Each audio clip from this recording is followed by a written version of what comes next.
Welcome to the Data Strategy Show. My name's Samir Sharma and I'll be your host for the next 60 minutes. My guest today is Thom Ives. Thom has had a 30-year career in data science, or what he says, making predictions. His particular passion is around automating analyses and data visualization, including animation when necessary. The main language for the past 20 years has been Python for him, and he is skilled with many of Python's data science modules. He's a data scientist who said has wide business acumen as one should. And in 2018, he started integrated machine learning and AI, providing services and instruction in the data science arena. In July of 2019, he joined UL's Prospector team as their lead data scientist, and he also mentors individuals who are dispersed all over the world and hosts online integrated mentoring sessions.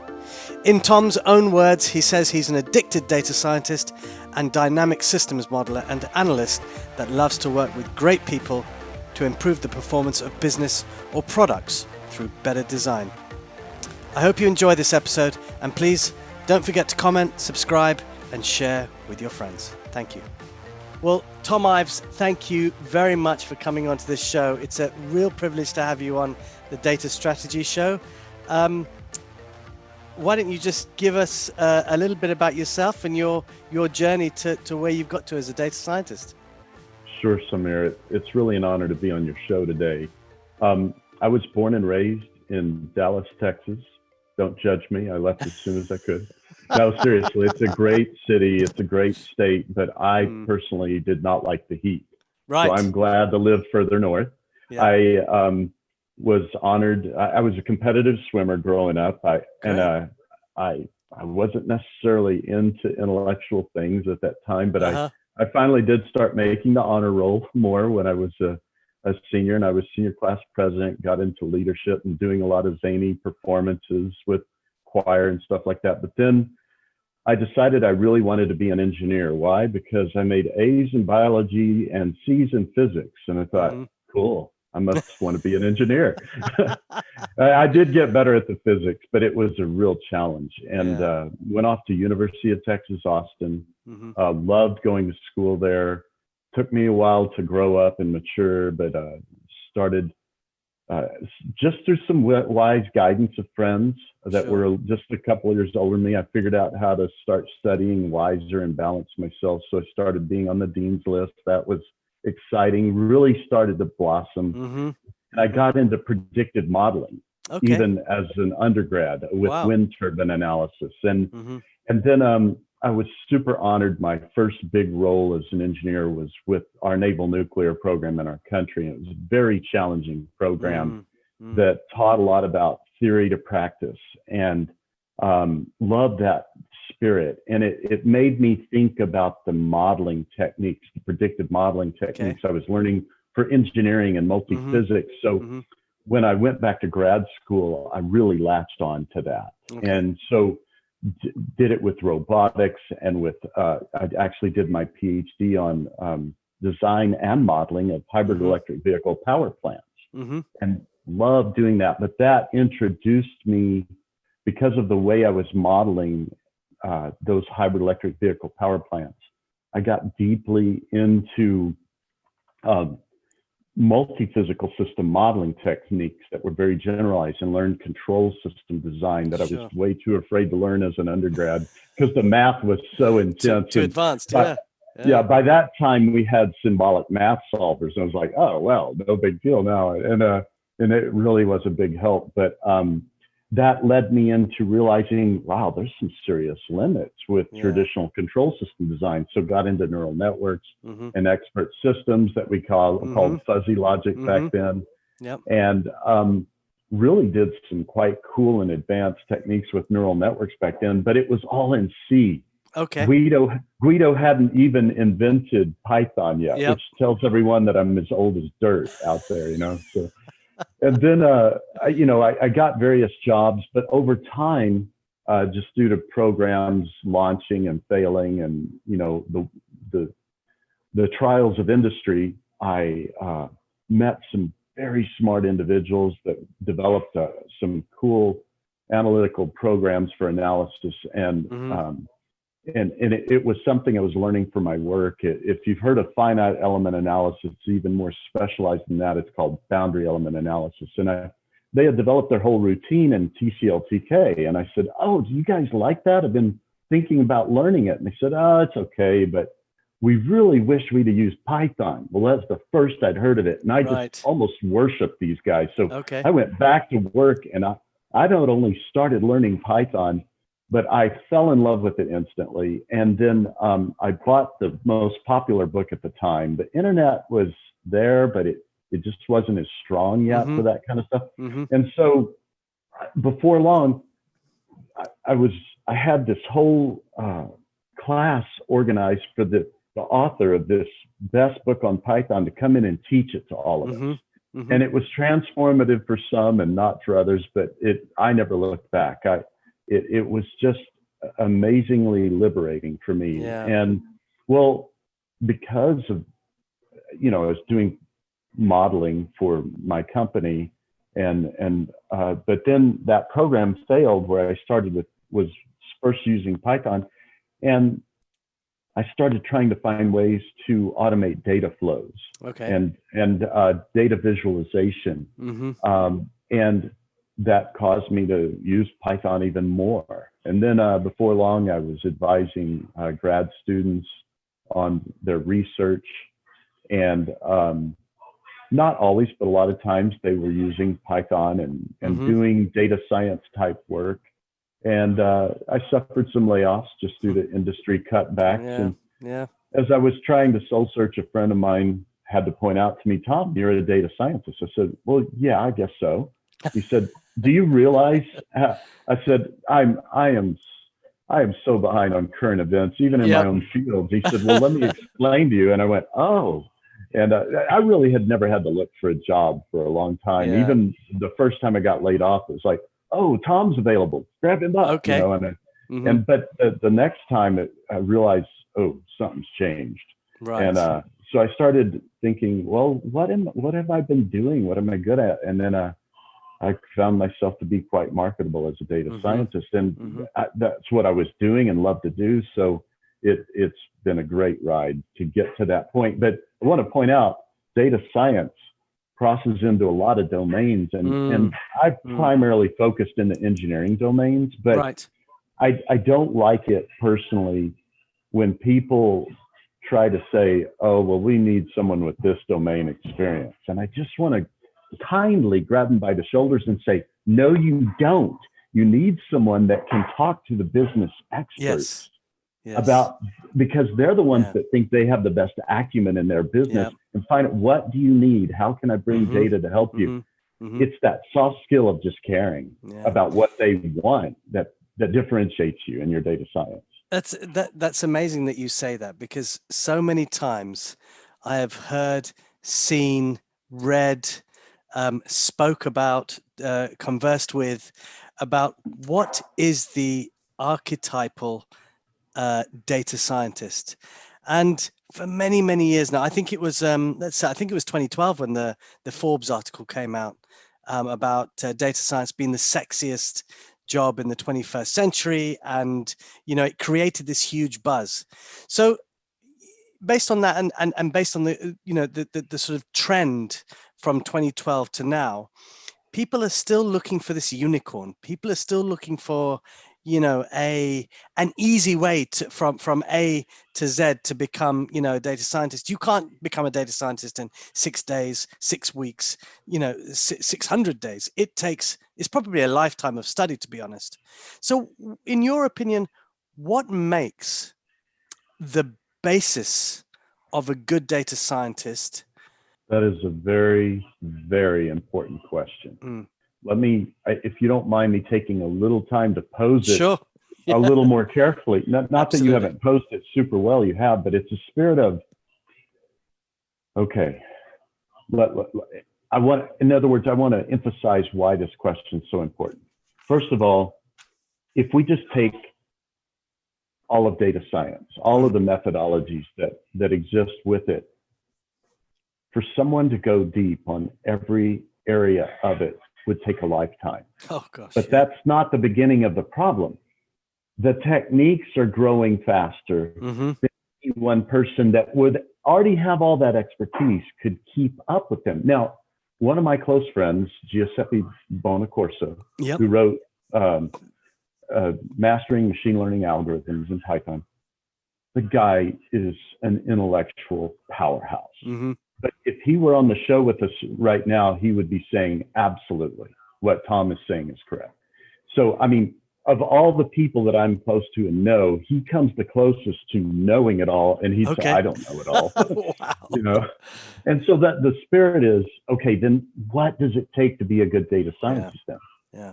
Well, first of all, you have to embrace a learning lifestyle. Mm-hmm. Mm-hmm. And so I'm a big proponent of, and even wrote a blog post on it on my blog, Integrated Machine Learning and AI. Mm-hmm.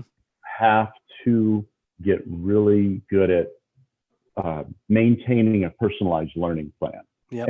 and revisit every once in a while. Mm-hmm. So what is it that I need to be learning and why? So you have to have your vision statement figured out. Yeah. What is your data science about? What is it serving? But each time you choose to learn or master a new thing, you need to really challenge yourself. This is going to take time. I need to get good at it. So why am I doing it? Mm-hmm. And it, if it's in the evenings and you have the spare time and you because it's cool, that's great. Go Mm-hmm. learn it. But think about your role at work. You really want to accelerate. You want to serve your company well. By the way, a lot of what I'm saying is from hindsight. I haven't always been that way. And I learned the hard way sometimes. Mm-hmm. Wait, you didn't care about your company enough. You were mad at your company. So what? Still do your best work. Yep. And anyway, but so some of the things I'm saying them because I learned the hard way. And, but going forward, I'm so much happier now because I'm realizing, hey, I picked a company. I love their vision. I love their mission. Mm-hmm. I love what I'm doing for them. I want to make good on this. And so I keep pushing hard. A lot of what I choose to learn is so I can do better in my current role. But some of what I choose to learn is just because, well, I think that will help me down the road. I just really want to start learning. Mm-hmm. But there's always a balance because I could go crazy with trying to learn everything and not learn anything well enough. Yeah. So, but in summary, you have to have a good learning plan. You have to stay rested because a sharp mind is required, and a worn out, burned out mind is not going to do a good job. So it's about having a really balanced, healthy life, about having a good learning plan, understanding why you're learning what you're learning, but also not just that. You're going to have to review. You're going to forget things. You're going to be really focused on one thing, and a couple of years later, you're going to need to go revisit something you knew anywhere from 2 to 20 years ago. You got to be good at reviewing that and reviewing it adequately, but not too slowly. And so it really comes all around to becoming a balanced learner. Mm-hmm. Be a good data scientist. Yeah, no, I think that's quite interesting because I could probably ask that question to many, many people, and they would say, you got to learn this language, you've got to learn this language, you've got to do this kind of, tooling. But you've come at it from a very pragmatic point of view, and it sounds like you've got to be very patient as a data scientist. It's too specific. Yeah. I need to share a story, and I actually even hope the person that this occurred with is listening. Okay. So I was on a job interview, and I was interviewing them too, but I'd been invited to come. I let them know I'm a Python guy. Okay. I can do R, but I'm not an expert at it. Sure. But I am a Python guy through and through. And there they were using SAS and R, and I went through a whole day of interviews, and I thought it was going great. At the end of the day, the guy that I would have been reporting to said, just in parting, now, Thom, if we do hire you, you're going to need to learn SAS and R. And I wished I'd have said, you know what? It would have been nice if you had told me that before you wasted my time and yours for me to come out to see you were so much of an idiot about requiring specific skills. The stupidest thing going on in the data science community is people fighting over R and Python. They both do the job well. Of course. And I wish I'd have told that guy, take my name off your candidacy. If you don't want a Python guy when y'all are so R and SAS heavy, I don't want to come here. I already told you I'm a Python guy. Why would you do that to me? And sorry, I don't normally get this irate on a show. It's to the point. Why are we arguing over these specific tool sets? It's, do you have the right mentality about how to go about data science? So I love the narrative around that and being absolutely specific about, you know, what you need to do as a data scientist and, you know, how you need to approach your learning and development on that. And I haven't heard that particular response to that question before. So it's great to have a different view. The other thing that I wanted to talk about is, you know, often when a data scientist is brought into a new business or any business, to be honest, there's a level of understanding from a business point of view around what that data scientist needs to do.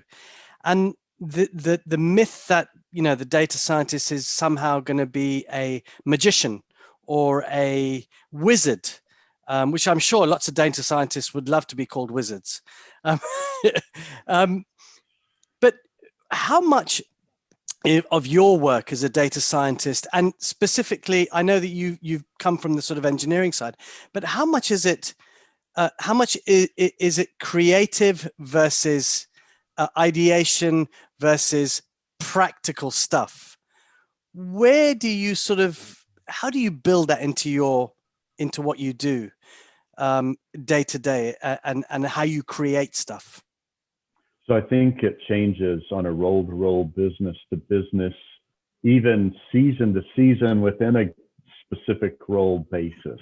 Right. And let me point out, so much of what I've done in the past was just automating the flow of data and reporting it better. There's been rare times where I had to really pull out the smart stuff. Okay. But there have been times, and by the way, that's fun and intense, but you're still spending the vast majority of your time, even if the data's clean, you still spend plenty of time formatting it and massage it and making it flow to the next stage. There's an art to just making the data flow. And I'm going to borrow a modification of the Dune theme. Instead of the spice must flow, it's the data must flow. You've got to get good at flowing the data through your pipeline of whatever you're doing. So again, there have been times where I was pulling out the stops and it was really heady stuff. And there have been times where, no, this is just basically automating and reporting data in a certain way. But in my current role, it took me a while to see that, oh, you thought you were doing natural language processing. You're not. You're actually working in a new field that's not very sexy, but very important. I call it technical language processing because I'm automating the processing of technical data sheets. Oh, I see. Okay. You know what? PDFs were not designed to help data scientists. No, they were not. but they're better than Word documents. Yes. Or, you know, so but there's tools out there, and boy, we stand on the shoulders of so many great people that we can never even name. By the way, I want to point something out. This discussion we've had, which I'm just a student of these things. I'm still figuring this stuff out and trying to get better at it. But I think it feels better having a clue how to get better at it. There were many times in my past where I would be so frustrated, like, why am I struggling to contribute here? I mean, I know this can help. And I really, frankly, had to learn how to communicate with my non-geek counterparts. Yeah. That's a great point, actually, because many times I see data scientists having the hardcore technical descriptions in their job roles. But what you've just said is the essence of what a data scientist, to me, should be doing really, really superbly, day in, day out. Just tell me how you've built around that, because you've come from a really, a physics engineering deep background in very technical stuff, which, I wouldn't be able to probably even understand an iota of it. How did you then, what was the wake up call one day? Did something happen? Did you say, I did this thing wrong because I didn't really speak to the guy or person about this? What was it that helped you to realize that? We have a term that we use where I grew up, because I grew up in Texas, a lot of cows, a lot of cow stuff in the field. I bet. And so, Samir, I've stepped in it so many times in my career. And a lot of it's because I've assumed that I was working on something that people, when they saw it, they'd go, this is what we needed. And what I should have done was said, Thom, you learned a really brilliant art called control system design. Right. Why aren't you conceptualizing that and using it in your day-to-day interactions with people? So I really, as I look back over my career, I should have been thinking, I'm going to go talk to a business leader. I'm going to treat him to lunch. I'm going to say, where do you feel like you need the most help? Now, this has been hard to learn, and I'm trying to help people learn it easier. Sure. And then in the true sense of gathering feedback frequently, say, okay, I want to show you something I did over the last week based on our talk. And here's a little output. This is crap. I mean, this is just the beginning. And then get some feedback. Well, you're keeping your work at the top of their mind, but you're also finding, do they really feel like I'm meeting their needs? Now, a big mistake we can make, in my opinion, is to think, oh, no, let me tell them what they need. You're not going to build alliances that way. Sure. Go on ahead and show them that you can solve what they think is most needed and address that. It's still going to be important. Well, after you've done that a few cycles, they might start to ask or care to hear, what do you think, Thom? Right. Okay. Yeah. But how can we summarize this? How can we make a model that we can all use that's got great parsimony? And I hate it when I use 4-letter words. I'm Cajun, I use bad language, but this is a really bad word in the minds of a lot of geeks. It's care. Yeah. C-A-R-E. Yeah. Take the time to go get know these business people, treat them as an equal intellectually. They're linear thinkers. We're not. Yes. They speak a different language than us. Yeah. But we need to communicate more. We need to, and we need to remember, we serve businesses. Yes.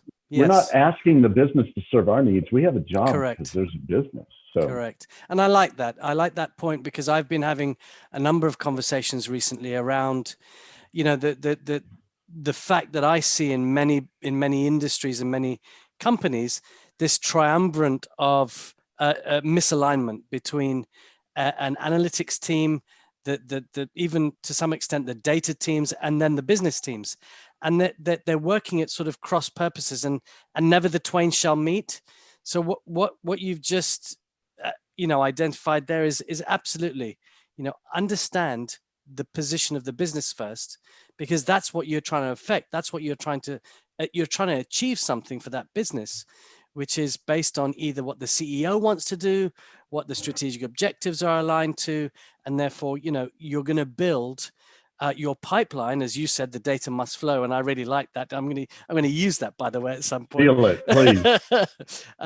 So it's a highly important thing to do. I've been privy to the other side of it, where people have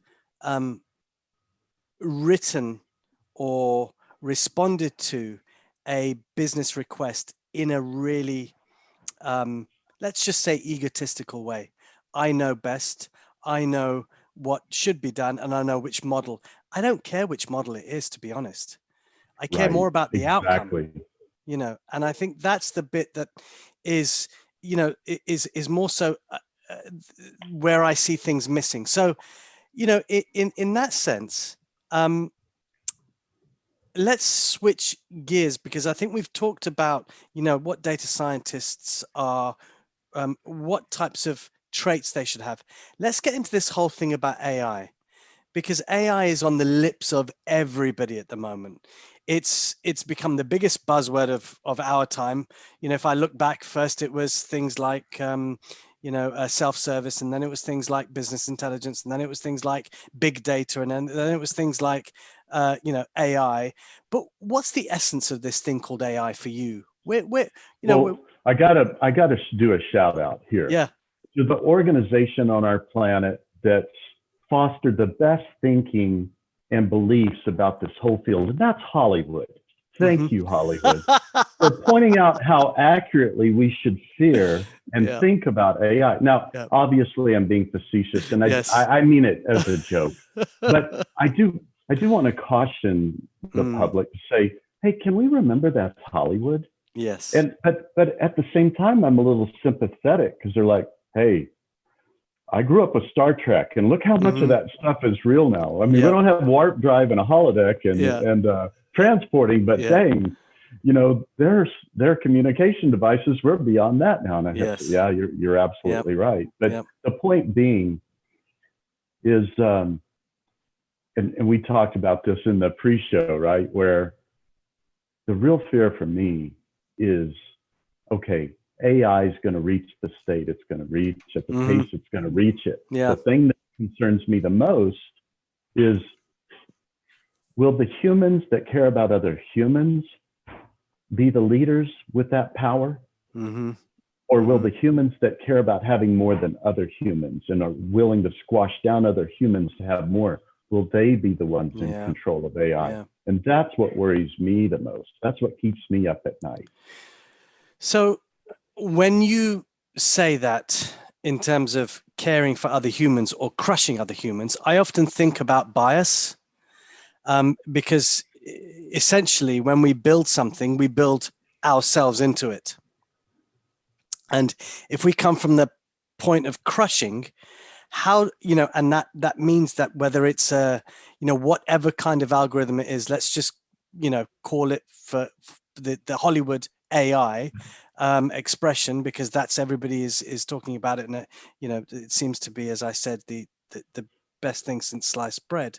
How do we start to strip out and control and understand bias? Because it's a big conversation that we have in the community. There's lots of papers written about it, many instances from, let's say, legal AI tools for passing judgment on criminals, or not. But the slant that we've seen in that, face recognition, and how you might look at somebody who's actually, with a different expression on their face, but actually doesn't mean what the AI thinks it means. How do we start to take that out and build something that's more worthy of a human being, or can we even do that?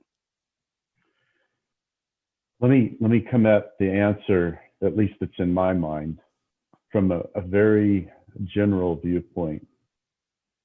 Let's remember what's advancing AI faster than anything. In other words, the real motive, the real driver. It's not better languages like Python or R. It's not better hardware. I mean, I saw a GPU that's actually multiple GPUs. They just keep it on chip.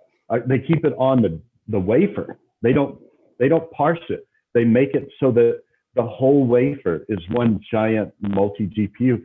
And I don't know. I saw an ad on it that a friend passed on me.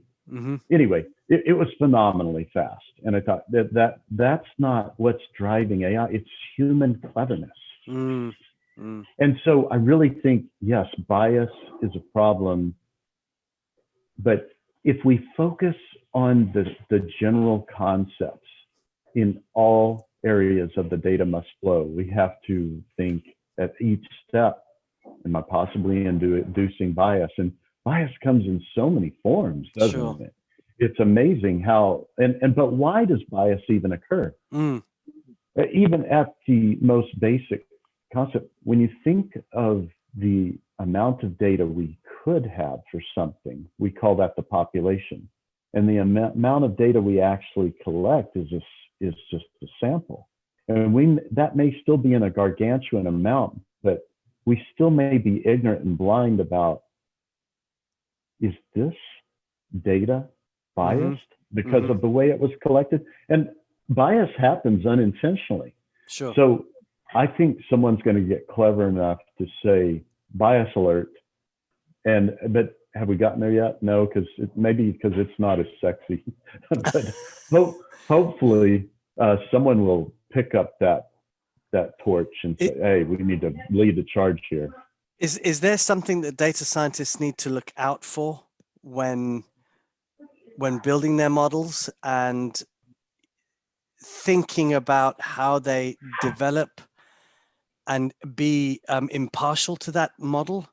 Because, you know, I'm a big fan. This is just one area, but I try to take a pulse and think, hey, is there a weakness? Is there a hole in the blog space, in the LinkedIn post space, and in the talk space around data science? And I'm not thinking I'm all that. I'm just, hey, how can I jump in and help here? Yeah. And I noticed that, a lot of new data scientists are not getting that there's a pipeline. Right. So so my fellow blog authors and I run this blog, and I've invited younger, very brilliant data scientists to come in. And even when I start, hey, you want to do this with me? And a couple of them joined me with it, and we've been giving talks on it.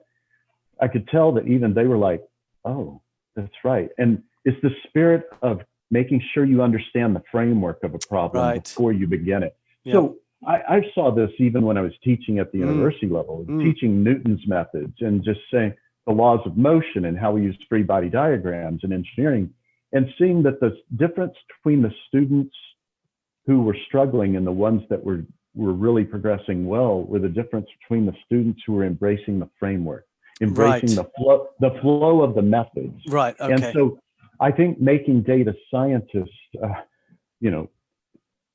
and I say this, I half sheepishly, but he had really good visibility and he said a lot of smart things. Bruce Lee. Yeah. Yeah. He points out that the people that make it the farthest in martial arts are those that don't try to start out on their own. They adopt a given discipline. Right. Discipline that already exists. And of course he created his own, but he started with Wing Chun, which is old and simple. And that is a good parsimony type martial art. And so, but it's the same spirit. You might be the person to come up with the breakthrough and a better methodology, but start with the basics we know now.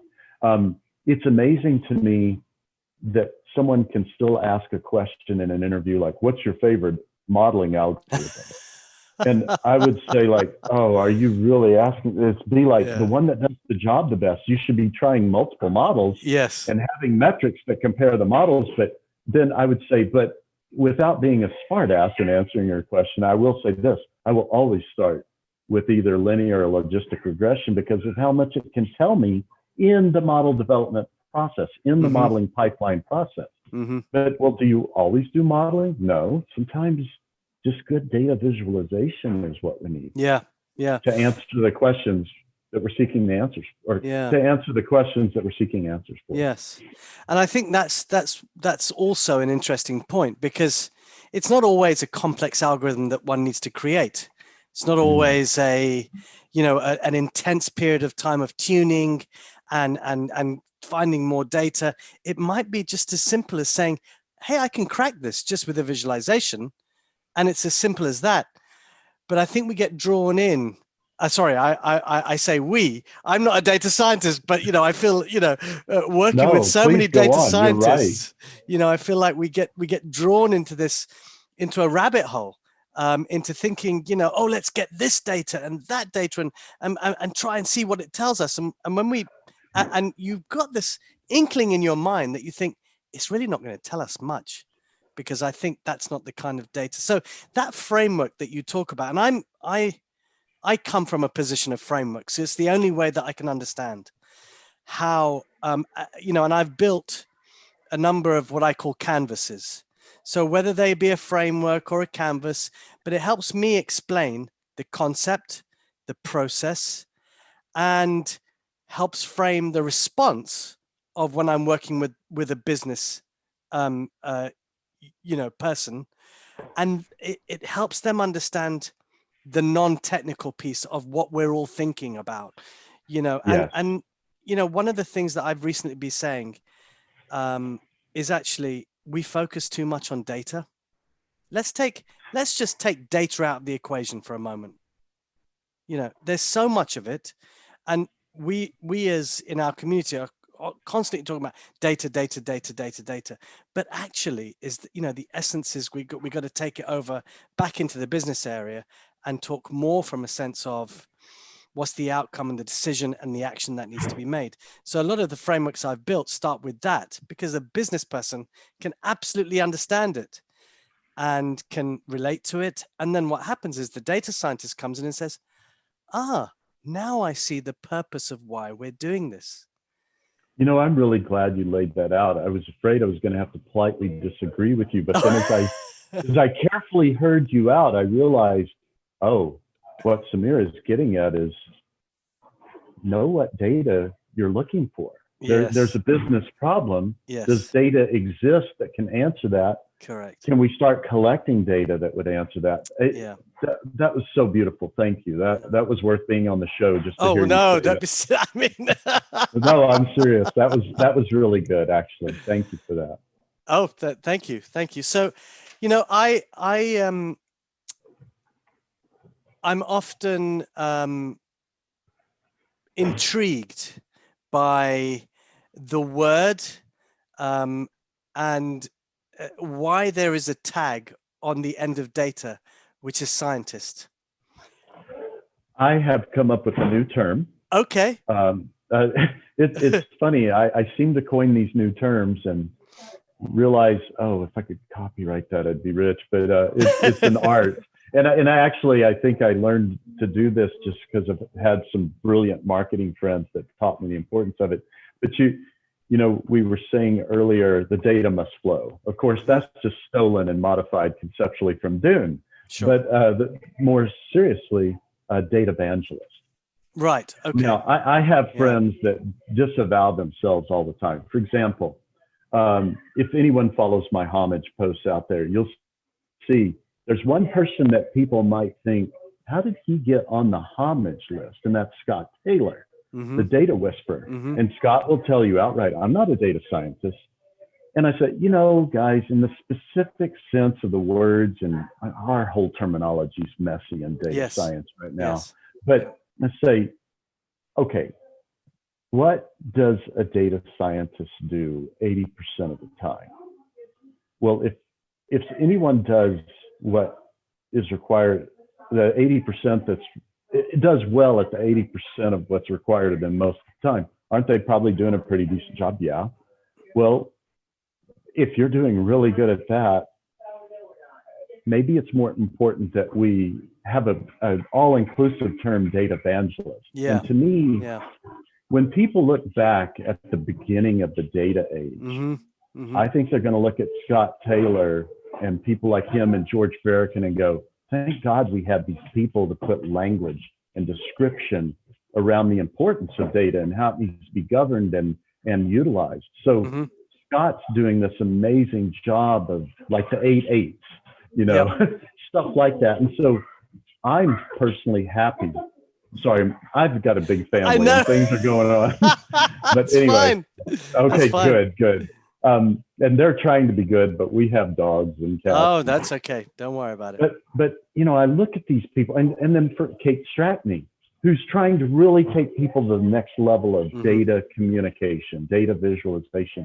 They're my friends, these people. Dave Langer, who's trying to take people from Excel to SQL and R and just help them, but even help them more with Excel to do good data evangelism. Yeah. And well,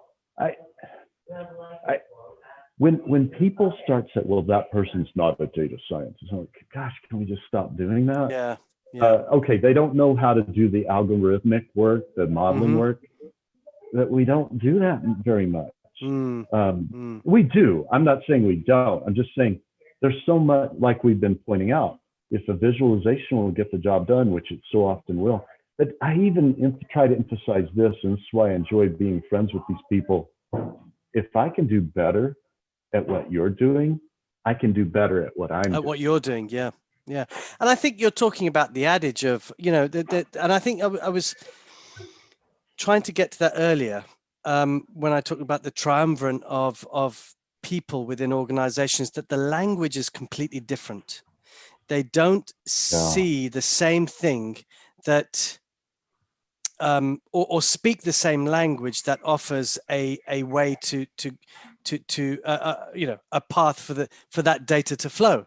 It's because somebody's talking about one side of the coin, which could be a linear regression model. Someone else is talking about master data, or getting the data right, and but if we don't, and that's those are the foundational elements. So whenever I talk about data strategy, I will always talk about the foundational elements, and people have run too far ahead, in my opinion, to doing really cool stuff and have forgotten that there's a layer of fabric that needs to be there in order for these things to be really cool. Samir, this is so beautiful. And the reason I love it is because from my engineering background, what we would call features in engineering are states for a system that we want to control or automate. And we have to think ahead. Yeah, we're collecting data that's physical, and it's not the same as collecting business data. I get all that. Yeah. But let's abstract it a little higher. Let's conceptualize a little higher. If we don't choose the right state variables, if we don't choose what data we're going to collect and look at, we won't be able to control that system well. Yes. It will break it. And I think you're saying the same thing. If we conceptualize it, bring it up, and then bring it back down into other areas, hey, you need to think about what data you want and why first before you start even working. Yeah.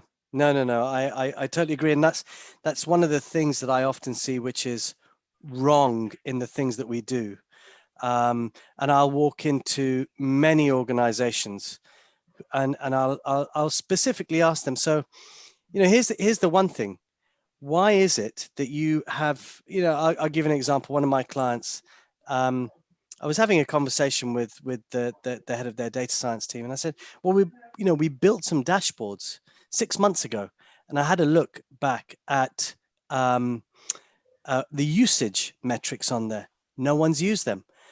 And I said to him, okay, well, why didn't you show me what they look like? So he showed me what they look like, and it was literally a scroll down on a page, just literally of 25 metrics on one page. And I thought to myself, who's going to use that? Yeah. Why would they use it? Where's the simplicity there? There wasn't any. It's sad, but I think data storytelling is what we're getting at now. Correct. When you weave something into a story, people can't help but listen. Yeah. But when you speak ancient Greek and they have no context for it, they're like, when is this guy going to leave so we can get on to the next speaker? Yeah. And it's I can hear my old geek self. I can hear geeks that I respect out there saying in their minds, they should care more about what we produced here and looking at it carefully. Yeah. I'm like, I don't think you're being empathetic enough. They have their own linear thinking battles that they go through with the business. Yeah, I do. They are starting to care more because they're realizing, oh, the geeks are far more powerful than we ever realized. But the geeks need to care about, hey, we need to speak linear. Yeah. We need to tell better stories. Yes. And it's okay for us to get good at that. Yeah. By the way, I have a sales background, and I come from a family of salespeople, and I love this statement. I think it was Tom Hopkins, a famous John, Tom Hopkins, yeah. And he said, nothing happens in this world without a sale. Yeah. You got married, you sold yourself on your wife. Correct. You got a job, it's because you sold them on that you would be a good fit for that. Yep.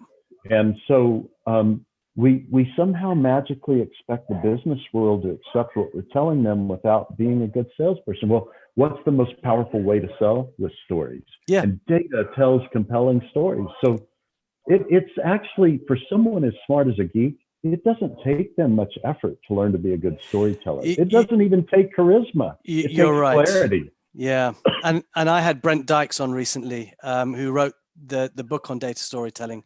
Great guy. You should look him up and have a chat with him. But from that point of view, I'm really interested.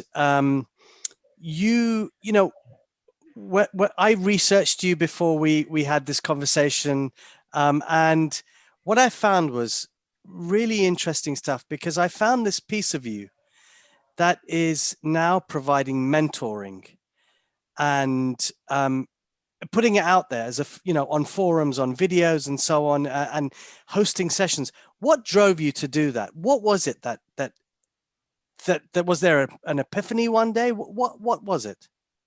So this is quite hilarious. Over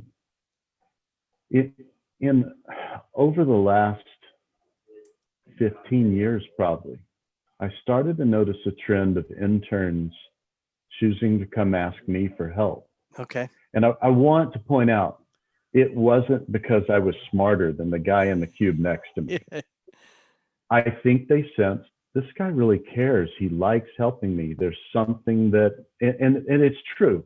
I really find it honoring to be able to help anyone. Sure. I've kind of even tried to spend some time. Why am I that way when others aren't? I just love having more together. It's part of my vision statement, more together. So I like that. But then, and then it happened again at the next company, but it was happening even more. These PhD candidates come and they want my help with Python. And I wasn't the best guy at Python on the floor, but I liked explaining it and I loved it. And I was always sharing my tools with people and encouraging them to pull them down from Git. And then I left that role and all these wonderful young people I was working with. And LinkedIn kept telling me, you're seen as an expert in your field and many want your help. And I'm like, bullshit. No, that can't be true. And I said, because I was looking at myself in the vision of all my hard lessons and all the stupid things I've done, and realizing I still have this growth path ahead of me. And there's so many things I want to get better at. And so I was seeing myself that way. And then I actually stopped to help someone. And I went, oh, they needed that kind of help. Oh, I can give you that. And then one young man from Tunisia, he said, I want to make sure I'm saying that right. Yeah, Tunisia. I'm looking at my world map. I started to help him. I was trying to help him get an internship in my company, just helping him any way I could. And he said, sir, thank you. You're the only one that helps me. And I went, that's crazy. That's wrong. That's wrong. Now, I know that's not true. I know, I'm going to throw out some names. Danny Ma, awesome mentor. Andrew Jones, awesome mentor.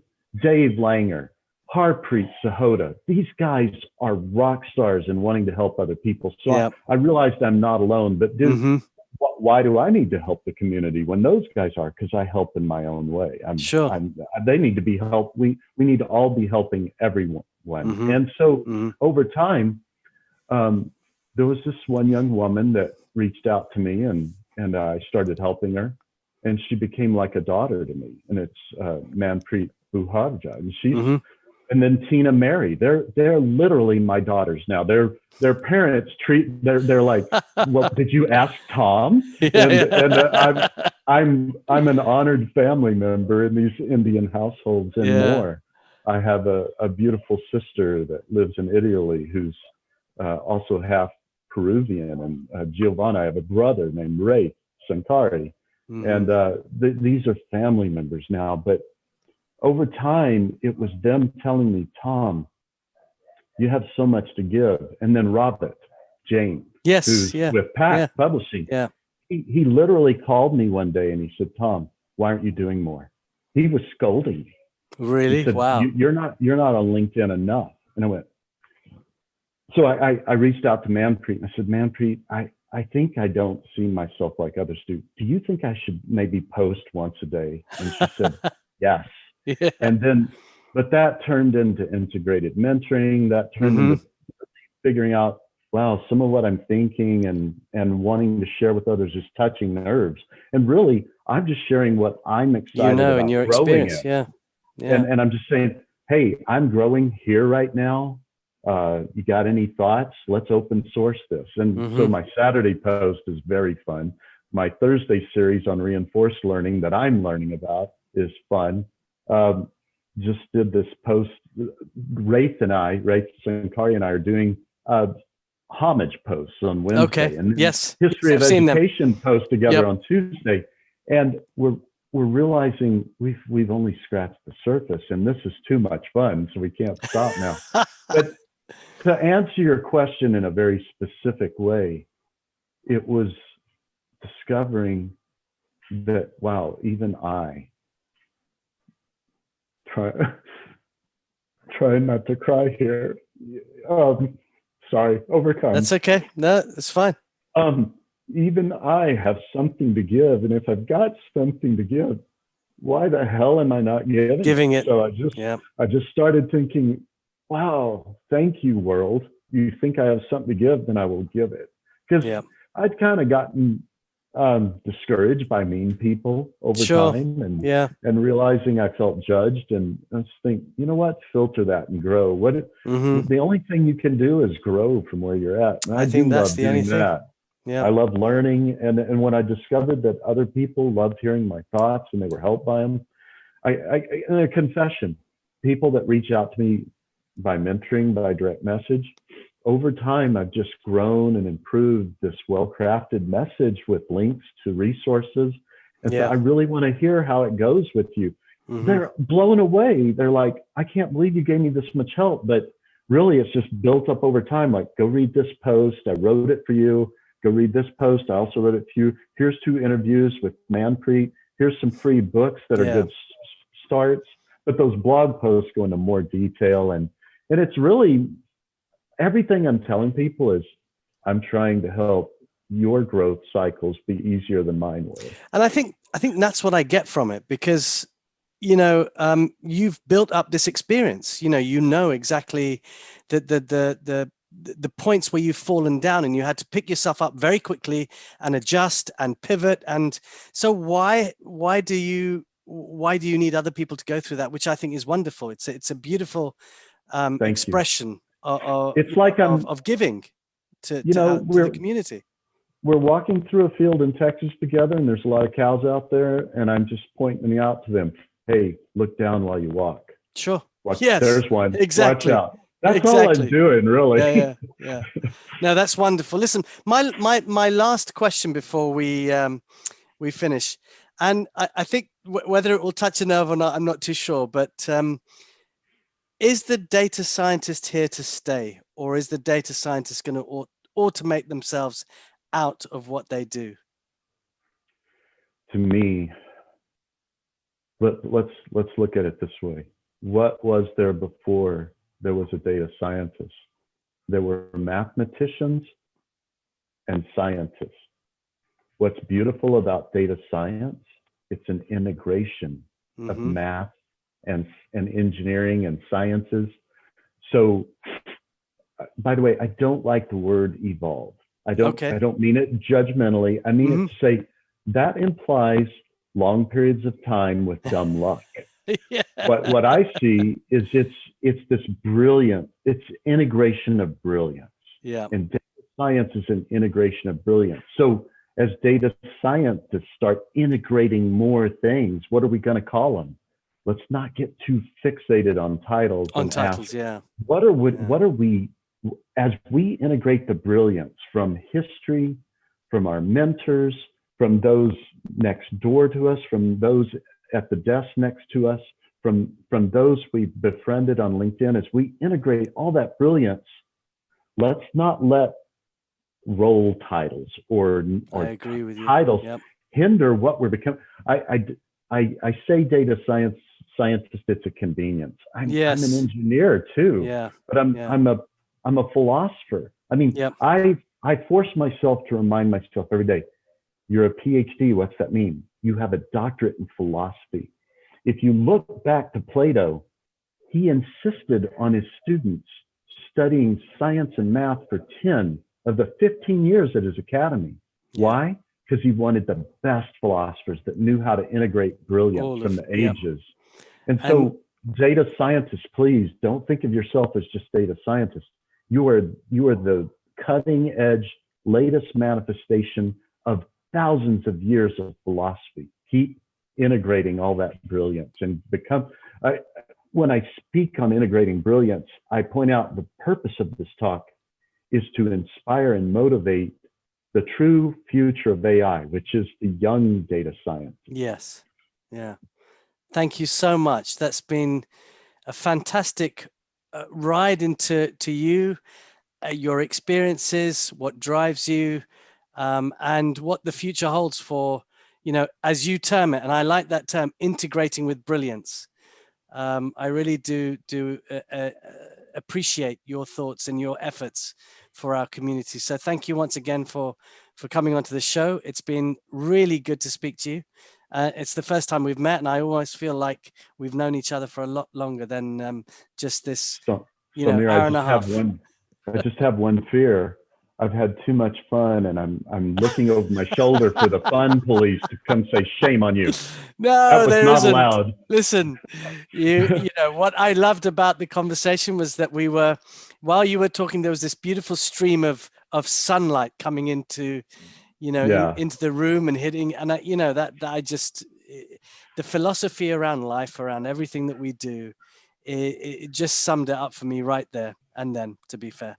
If I could add one thing of closing, probably the greatest enlightenment that's happened to me in recent years is being willing to admit, wow, I am nearly completely blind and ignorant and powerless as a human being. Yeah. So what is there left for me to do? Enjoy learning and growing. Absolutely. That was so liberating to just be able to admit that. Yeah. And I think it's a tough thing for many people to admit, because it's the frailties, it's the vulnerabilities that we all have in some way that, once you face that, I think all of your fears will be gone.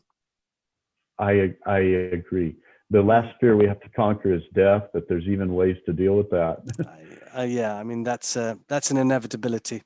It's going to happen. Why fear it?